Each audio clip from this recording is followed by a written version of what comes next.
I called upon my friend, Mr. Sherlock Holmes, one day in the autumn of last year, and found him in deep conversation with a very stout, florid-faced, elderly gentleman with fiery red hair. With an apology for my intrusion, I was about to withdraw when Holmes pulled me abruptly into the room and closed the door behind me. "You could not possibly have come at a better time, my dear Watson," he said cordially. "I was afraid that you were engaged." "So I am. Very much so. Then I can wait in the next room." "Not at all. This gentleman, Mr. Wilson, has been my partner and helper in many of my most successful cases, and I have no doubt that he will be of the utmost use to me in yours also." The stout gentleman half rose from his chair and gave a bob of greeting, with a quick little questioning glance from his small, fat encircled eyes. "Try the settee," said Holmes, relapsing into his armchair and putting his fingertips together, as was his custom when in judicial moods. "I know, my dear Watson, that you share my love of all that is bizarre and outside the conventions and humdrum routine of everyday life. You have shown your relish for it by the enthusiasm which has prompted you to chronicle and, if you will excuse my saying so, somewhat to embellish so many of my own little adventures. Your cases have indeed been of the greatest interest to me," I observed.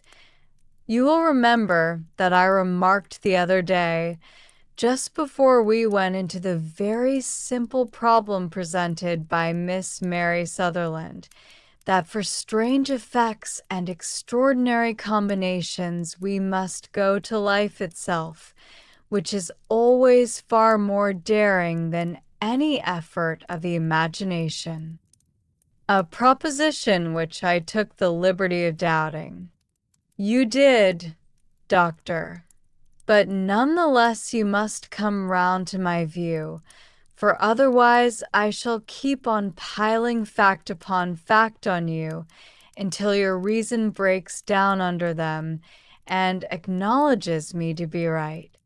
Now, Mr. Jabez Wilson here has been good enough to call upon me this morning, and to begin a narrative which promises to be one of the most singular which I have listened to for some time.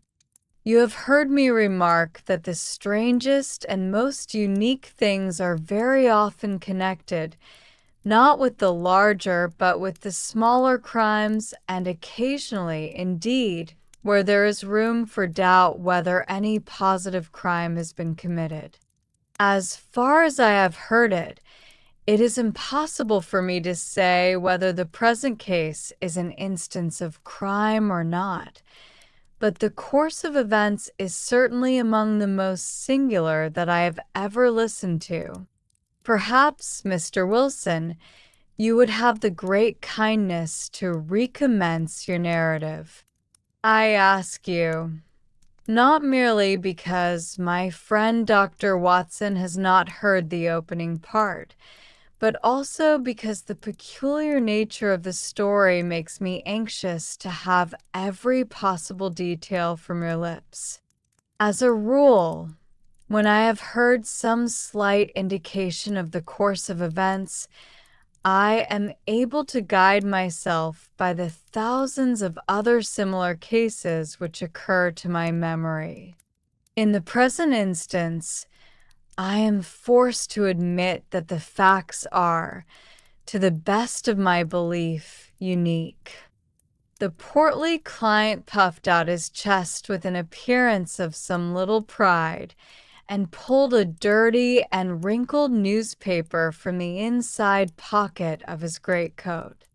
As he glanced down the advertisement column with his head thrust forward and the paper flattened out upon his knee, I took a good look at the man and endeavored, after the fashion of my companion, to read the indications which might be presented by his dress or appearance. I did not gain very much, however, by my inspection. Our visitor bore every mark of being an average, commonplace British tradesman, obese, pompous, and slow. He wore rather baggy gray shepherd's check trousers, a not over-clean black frock coat, unbuttoned in the front, and a drab waistcoat, with a heavy brassy Albert chain, and a square-pierced bit of metal dangling down as an ornament. A frayed top hat, and a faded brown overcoat, with a wrinkled velvet collar, lay upon a chair beside him. Altogether, look as I would, there was nothing remarkable about the man, save his blazing red head and the expression of extreme chagrin and discontent upon his features. Sherlock Holmes' quick eye took in my occupation, and he shook his head with a smile as he noticed my questioning glances.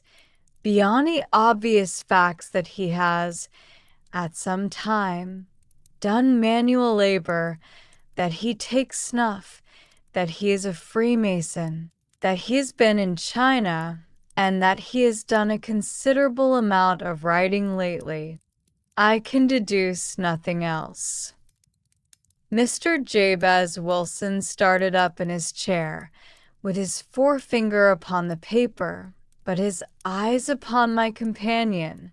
How, in the name of good fortune, did you know all that, Mr. Holmes? He asked. How did you know, for example, that I did manual labor? It's as true as gospel, for I began as a ship's carpenter. Your hands, my dear sir. Your right hand is quite a size larger than your left.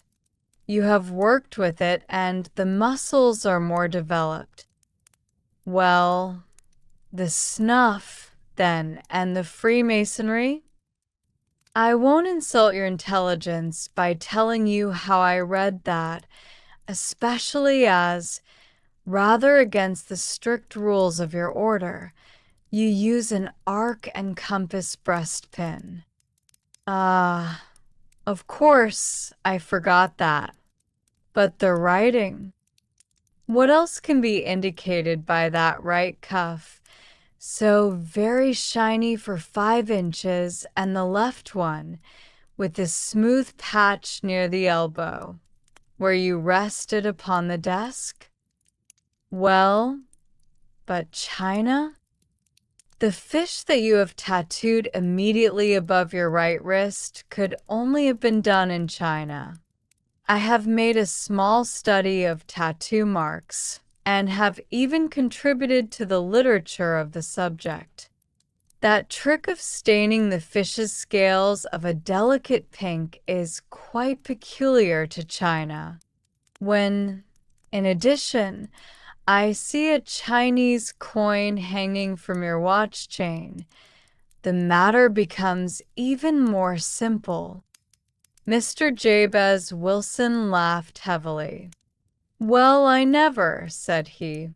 I thought at first that you had done something clever, but I see that there was nothing in it after all. I begin to think, Watson, said Holmes, that I make a mistake in explaining. Omni ignotum pro magnifico. You know, and my poor little reputation, such as it is, will suffer shipwreck if I am so candid. Can you not find the advertisement, Mr. Wilson? Yes, I have got it now, he answered, with his thick red finger planted halfway down the column. Here it is.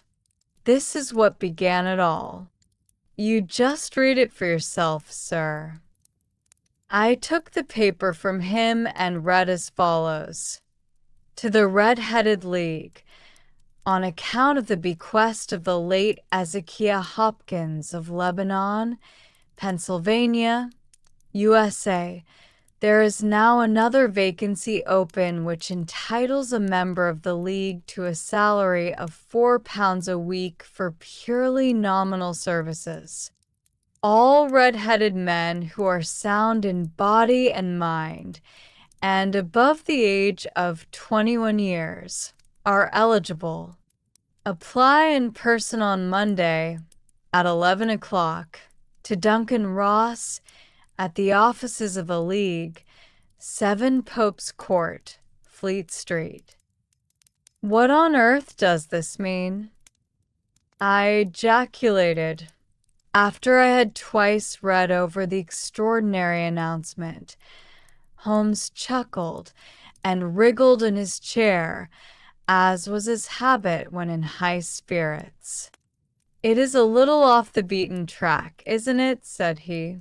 "And now, Mr. Wilson, off you go at scratch, and tell us all about yourself, your household, and the effect which this advertisement had upon your fortunes. You will first make a note, Doctor, of the paper and the date. It is the Morning Chronicle of April 27th, 1890. Just 2 months ago. Very good. Now, Mr. Wilson? Well, it is just as I have been telling you, Mr. Sherlock Holmes, said Jabez Wilson, mopping his forehead. I have a small pawnbroker's business at Coburg Square, near the city.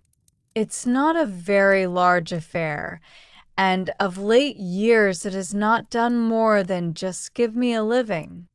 I used to be able to keep 2 assistants, but now I only keep 1, and I would have a job to pay him, but that he is willing to come for half wages, so as to learn the business." "What is the name of this obliging youth?" asked Sherlock Holmes. "His name is Vincent Spaulding, and he's not such a youth either. It's hard to say his age. I should not wish a smarter assistant, Mr. Holmes, and I know very well that he could better himself and earn twice what I am able to give him. But after all, if he is satisfied, why should I put ideas in his head?" "Why, indeed, you seem most fortunate in having an employee who comes under the full market price. It is not a common experience among employers in this age. I don't know that your assistant is not as remarkable as your advertisement." "Oh, he has his faults, too," said Mr. Wilson. "Never was such a fellow for photography.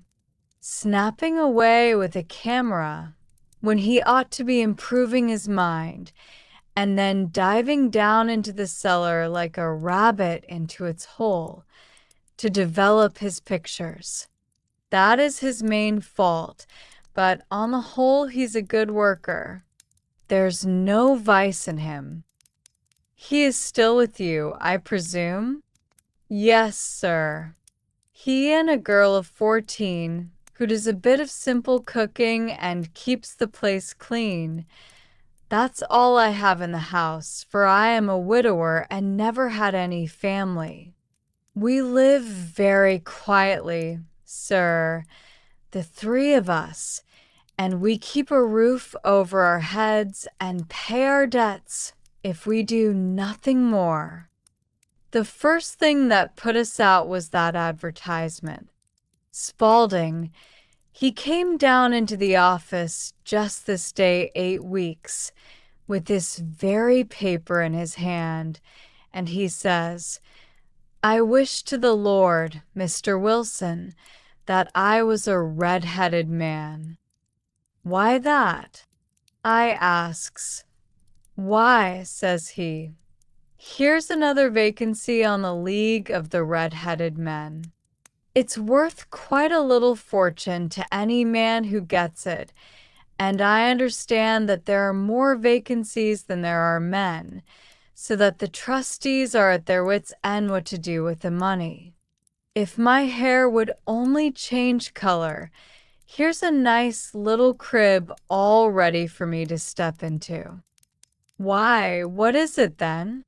I asked. "You see, Mr. Holmes, I am a very stay-at-home man, and as my business came to me, instead of my having to go to it, I was often weeks on end without putting my foot over the doormat. In that way, I didn't know much of what was going on outside, and I was always glad of a bit of news. Have you never heard of the League of the Red-Headed Men?" he asked, with his eyes open. "Never." "Why, I wonder at that, for you are eligible yourself for one of the vacancies." "And what are they worth?" I asked. "Oh, merely a couple of hundred a year, but the work is slight, and it need not interfere very much with one's other occupations." Well, you can easily think that that made me prick up my ears, for the business has not been over good for some years, and an extra couple of hundred would have been very handy. "Tell me all about it," said I. "Well," said he, showing me the advertisement, "you can see for yourself that the League has a vacancy, and there is the address where you should apply for particulars." As far as I can make out, the League was founded by an American millionaire, Ezekiah Hopkins, who was very peculiar in his ways. He was himself red-headed, and he had a great sympathy for all red-headed men. So when he died, it was found that he had left his enormous fortune in the hands of trustees, with instructions to apply the interest to the providing of easy berths to men whose hair is of that color. From all I hear, it is splendid pay and very little to do. "But," said I, "there would be millions of red-headed men who would apply." "Not so many as you might think," he answered.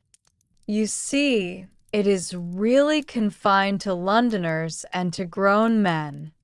This American had started from London when he was young, and he wanted to do the old town a good turn. Then, again, I have heard it is no use your applying if your hair is light red or dark red or anything but real bright, blazing, fiery red. Now, if you care to apply, Mr. Wilson, you would just walk in. But perhaps it would hardly be worth your while to put yourself out of the way for the sake of a few £100. Now, it is a fact, gentlemen, as you may see for yourselves, that my hair is of a very full and rich tint, so that it seemed to me that if there was to be any competition in the matter, I stood as good a chance as any man that I had ever met. Vincent Spaulding seemed to know so much about it that I thought he might prove useful, so I just ordered him to put up the shutters for the day and to come right away with me. He was very willing to have a holiday, so we shut the business up and started off for the address that was given us in the advertisement. I never hope to see such a sight as that again, Mr. Holmes. From north, south, east, and west, every man who had a shade of red in his hair had tramped into the city to answer the advertisement. Fleet Street was choked with red-headed folk, and Pope's Court looked like a coster's orange barrow. I should not have thought there were so many in the whole country as were brought together by that single advertisement. Every shade of color they were: straw, lemon, orange, brick, Irish setter, liver, clay. But as Spaulding said, there were not many who had the real vivid flame-colored tint. When I saw how many were waiting, I would have given it up in despair. But Spaulding would not hear of it. How he did it I could not imagine, but he pushed and pulled and butted until he got me through the crowd and right up to the steps which led to the office. There was a double stream upon the stair, some going up in hope, and some coming back dejected, but we wedged in as well as we could, and soon found ourselves in the office. "Your experience has been a most entertaining one," remarked Holmes, as his client paused and refreshed his memory with a huge pinch of snuff. "Pray continue your very interesting statement."